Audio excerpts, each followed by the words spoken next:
The Second Adventure of the Rainbow Cat. The Rainbow Cat went on and on, until at last he came to the country of the Tree Goblins. The Tree Goblins are a happy people. They live in the trees like birds, though they can't fly. They are indeed very friendly with the birds, and they understand the bird language, so that they are able to send one another messages without any need of post, which is very convenient. When winter comes, the goblins go and live in the caves underground. It is a great change after the trees, and they are always delighted when spring returns again. There are no animals in Tree Goblin Land, but the Rainbow Cat was an old friend here too, and was received as kindly as in Cloudland. The Tree Goblins are rather funny little creatures. They like to keep themselves to themselves. But they are on very friendly terms with the fairy folk, and their principal occupation is making fairy clothes. These are the tiniest, finest little garments imaginable, and they are made of all sorts of pretty things, spider thread, and of course moonbeams, and the softest silk from silkworms, flower petals dipped in magic wells so that they cannot fade, and thistledown, and moss velvet, and foam, and lichen. Oh, there's no end of the things that are used to make clothes for the fairies. And when they are finished, the birds carry them to the fairies and bring back orders. Sometimes, when it's a very special occasion, the fairies come to be fitted, or to choose the stuff, but not very often. They are easy to fit and easy to suit, and the birds do the ordering most satisfactorily. The Rainbow Cat liked being in Tree Goblin Land very much indeed. He lived in a beautiful copper beech. When the morning sun shone through the leaves, his little house was filled with rosy light, which was most pleasing and becoming. Every morning, a chorus of little birds sang songs to him for his delight, and every evening they lulled him to sleep with soft lullabies. They thought him a very grand and beautiful person, and indeed he was. When he had been in Tree Goblin Land for 2 or 3 days, the chief of the goblins came to see him. He was in great trouble. The queen of the fairies had sent an order for rose-coloured shoes, dozens and dozens of pairs. She wanted all of the court to wear rose-coloured shoes at her next party, and her next party was to take place in 3 days. "We could get the work done," the chief goblin said anxiously. "It isn't that, but we haven't got the material. You see, the roses aren't out yet. There's been a great run on the pink lately, and we've used up all the pink flowers and all other stuff of that colour. We've scarcely got an inch of rose colour of any kind, and we ought to start at once. It'll take us all our time to get them made." It would be dreadful to disappoint the queen. What are we to do? The Rainbow Cat was more than willing to help, but he felt that it was a difficult matter. "How soon must you have the stuff?" he asked. "This afternoon, at the very latest," said the goblin. "I'll see what I can do," said the Rainbow Cat. "I have an idea or two, don't worry. It'll be all right. Meet me here at noon, and I'll let you know what I've done." The chief goblin went away feeling considerably relieved. The Rainbow Cat seemed so wise, just the kind of person to think of something helpful in an emergency.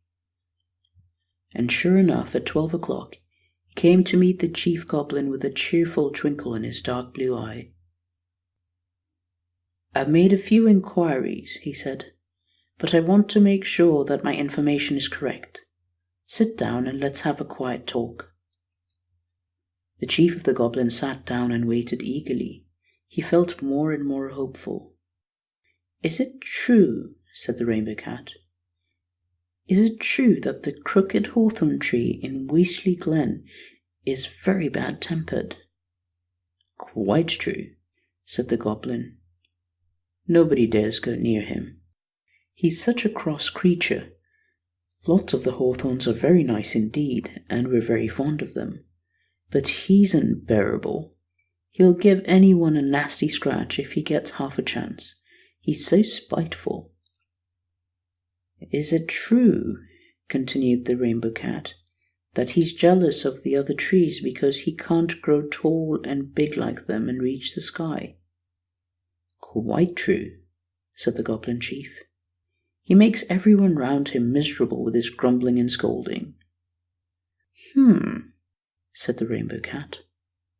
And he folded his arms and sat lost in thought for a few minutes. "Would the petals of the hawthorn tree do to make fairy shoes of?" he said at last. "Beautifully," said the Chief Goblin, "but they're white."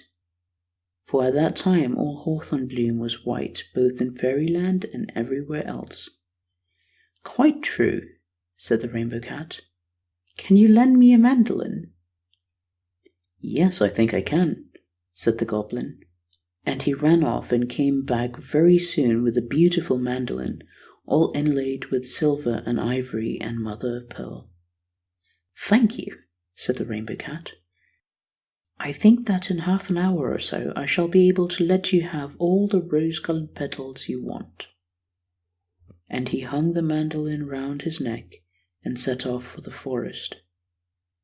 Presently he came to the Weashley Glen, sat down a little way from the hawthorn tree, where its thorns could not possibly touch him, tuned his mandolin, and began to sing this little song. "The oak tree raises his arms on high, the pine tree reaches up to the sky. The oak tree raises his arms on high, the pine tree reaches up to the sky. The slender birch is a lady fair, and the poplar has most elegant air. But tell me, oh tell me now, who is this, as small and stunted and all amiss? Who can he be? Oh, who can he be? This squat little, odd little, strange little tree." It wasn't very kind of the Rainbow Cat, but the hawthorn tree was a very disagreeable fellow, you must remember, and nobody could ever do anything to punish him because everyone was so afraid of his sharp thorns. Anyway, by the time the Rainbow Cat had got to the end of the first verse, the hawthorn tree was very angry. He could hardly contain himself, and he trembled all over with the temper he was in. The cat hardly looked at him, but went on cheerfully with his song. This was the second verse. "The elm tree stands like a stately king. The leaves of the elder dance and sing. My lady beech is a courtly dame. The chestnut's lamp are a shining flame. But tell me, who can he be that scarcely reaches up to their knee? Hoary of head and crooked of limb, what on earth is the matter with him?" The hawthorn tree had grown more and more furious as the song went on. The Rainbow Cat finished up with a beautiful trill, where he got to "the matter with him," but the hawthorn was in no mood to admire his fine singing. So great was his rage that he grew pinker and pinker and pinker, and he shook so violently that all his petals were shaken down. They fell all around him like a shower of rosy rain. The Rainbow Cat waited no longer. He ran off as hard as he could to the Chief of the Goblins, still singing as he went, and told him that he would find all the stuff he wanted in the Weashley Glen. So the Queen got the rose-coloured shoes after all, and the tree goblins were most grateful to the Rainbow Cat, and begged him to stay with them as long as he liked. But he thanked them and said he must continue with his travels. They wanted to load him with presents, but all he would take was a little bottle of water from the magic well. This water has fairy powers. If you rub it in your eyes, you can see through stone walls, which is sometimes very convenient, and the Rainbow Cat was quite pleased to have some. They also insisted that he should keep the mandolin. This he finally consented to, and ever since that time there have always been pink hawthorn trees as well as white.